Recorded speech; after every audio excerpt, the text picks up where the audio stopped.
Très chers Africains, bonjour. Très chers amis à travers le monde, bonjour. C'est votre sœur, Madame Cissé Ramata Sissoko, et votre tante, Tantira, depuis Atlanta, États-Unis. Je suis professeur à l'université. J'enseigne les sciences biologiques. Aujourd'hui, je m'adresse à la jeunesse consciente africaine. Cette jeunesse engagée, déterminée, dévouée à transcender tous les obstacles auxquels elle peut faire face.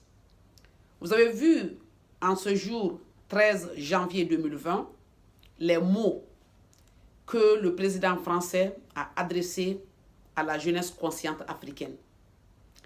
Le président Macron a attaqué la dignité de l'Afrique, la dignité de toutes les couches de la société africaine, notre dignité. Ce que vous avez vu, ils ont essayé de vous manipuler par des mots techniques en économie pour vous traumatiser à accepter une monnaie imposée, une monnaie coloniale, vous avez refusé.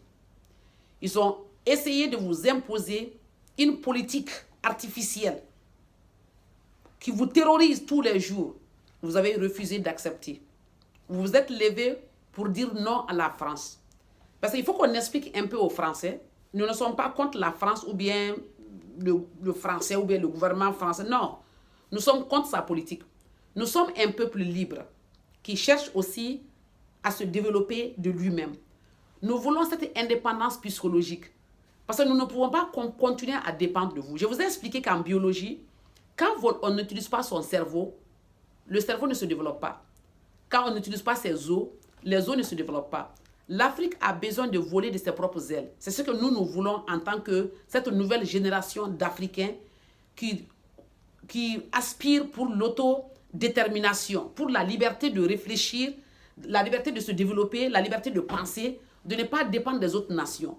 Maintenant, si les Français peuvent comprendre cela, que votre pays est en train de terroriser les pays africains en imposant des armées, en imposant des politiques, en imposant des monnaies qui ne vont pas avoir notre mentalité, notre manière de penser. Maintenant, nos papas et nos grands-pères, peut-être ils ont accepté, mais nous, on ne peut pas. C'est pour cela qu'on vous informe que ce n'est pas contre le peuple français ou autre. C'est contre la politique française, c'est contre l'ingérence de notre pays dans les affaires de l'Afrique. Nous voulons développer notre système. Nous voulons nous défendre. Nous voulons lutter contre le terrorisme de nous-mêmes. Nous avons vu que même avec les gens qui nous attaquent, nous avons des relations sociales, historiques, lointaines que nous pouvons gérer entre nous. On n'a pas besoin d'autres pays. Maintenant, le problème, c'est que nos pays africains ont des présidents qui ont été mal élus, non démocratiquement, qui ont volé des élections, qui ne sont pas soutenus par le peuple.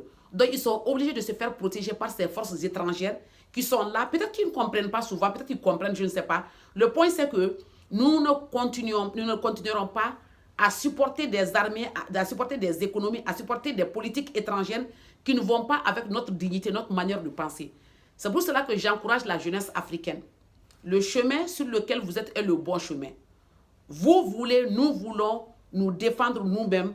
Nous voulons instaurer un système qui va avec le bonheur de notre peuple et non un système dont une minorité profite, qui est soutenu par des forces étrangères ou bien des politiques étrangères qui ne vont pas dans l'intérêt de notre nation. C'est pour cela que je m'adresse à la jeunesse africaine consciente, à la jeunesse africaine digne. Votre dignité n'est pas à discuter. Macron, peut-être, il a sa manière de voir la dignité en France, mais notre dignité, ce n'est pas comme ça que nous définissons la dignité.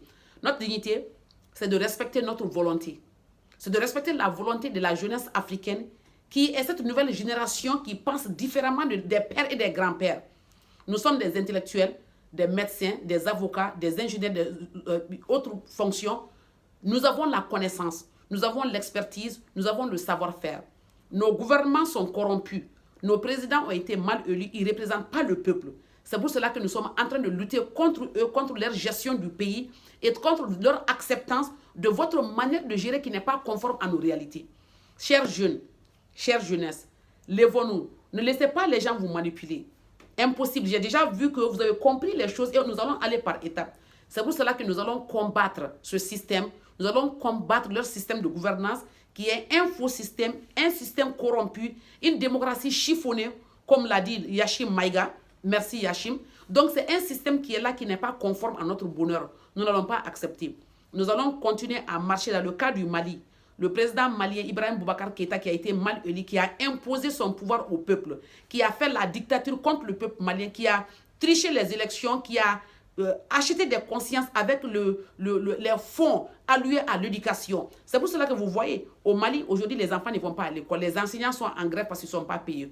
Au Mali, l'assurance de santé, l'argent a été détourné. Au Mali, les routes ne sont pas faites. Au Mali, il y a l'insécurité. Pourquoi? Parce que nous avons un président corrompu, un président incompétent, un président mal élu, comme dans beaucoup de pays, des démocraties imposées au peuple indépendant.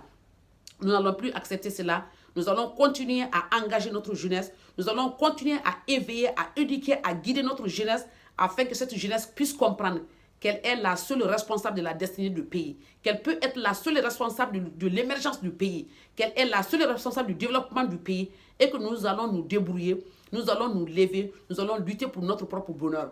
Courage à vous, la lutte continue, ça n'a même pas commencé. Nous allons continuer à imposer notre manière de penser. Nous sommes contre l'ECO, contre le CFA, contre les forces étrangères en Afrique, contre l'ingérence de la France dans les affaires de notre État, contre le soutien des dictateurs dans nos pays par des forces étrangères. Nous sommes contre cela. Nous allons continuer à nous battre et la lutte continue. Les marches, protestations, dénonciations continueront jusqu'à ce que notre continent soit indépendant, jusqu'à ce que la liberté d'expression soit respectée dans nos pays, jusqu'à ce que la libre pensée soit soutenue par les forces étrangères de force ou de gré ou de force. Merci beaucoup et la lutte continue.